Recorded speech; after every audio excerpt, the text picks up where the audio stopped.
Mula kalye-serye hanggang sa kanilang social media posts, todo-todo ang pagpapakilig ni Alden Richards at Maine Mendoza. Hinala ng Aldab Nation totohanan na ang panliligaw ni Alden kay Maine.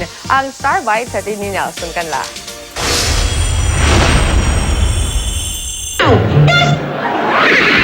Kotang-kota sa kilig ang Aldab Nation sa 6th monthsary ni Alden at Yaya Dab. Top trending topic ang hashtag Aldab 6th monthsary na umani ng mahigit 6 na milyong tweets. Bilang monthsary souvenir, shinare ni Maine ang sweet serendipity nila ni Alden sa Instagram. Sa tweet pa ng Dub Smash Queen, sinabi niyang ang bilis lang ng 6 na buwan at sana raw walang iwanan hanggang huli. Sa Instagram post naman ng Pambansang Day, sinabi niyang lahat magbabago pero sila raw hindi.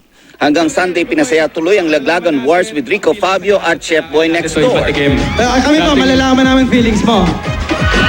Nagtanong na nga ako. Kung matatandaan, may nabiting siyang tanong sa kalye-serye. Gusto ko sanang malaman kung ano yung pwede kong gawin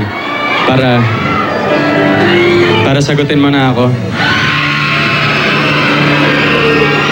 Kaya ang tanong ni Rico Fabio kay Chef Boy Next Door. Kung sinagot ka ba, halikan mo yun agad-agad. Pero may nililigawan nga ba si Alden at si Maine nga ba yun? Sa Celebrity TV, nausisa ang score sa pagitan ni Maine at Alden. Naliligo na ba siya si Alden? Dadating naman po doon kung if ever we're not closing our doors sa kahit ano pong possibilities. Sa gitna ng kilig si Maine, hindi rin maawat ang arangkada ng karera sa showbiz. And the winner is... Ayan o.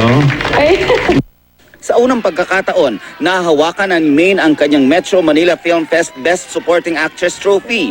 mapasalamat po ako sa lahat ng bumubuo po ng MMFF sa pag-award po sa akin bilang Best Supporting Actress and sa lahat po ng nanood ng May Develop and sa lahat po na sumuporta. Maraming salamat po. Nelson Canlas, GMA News.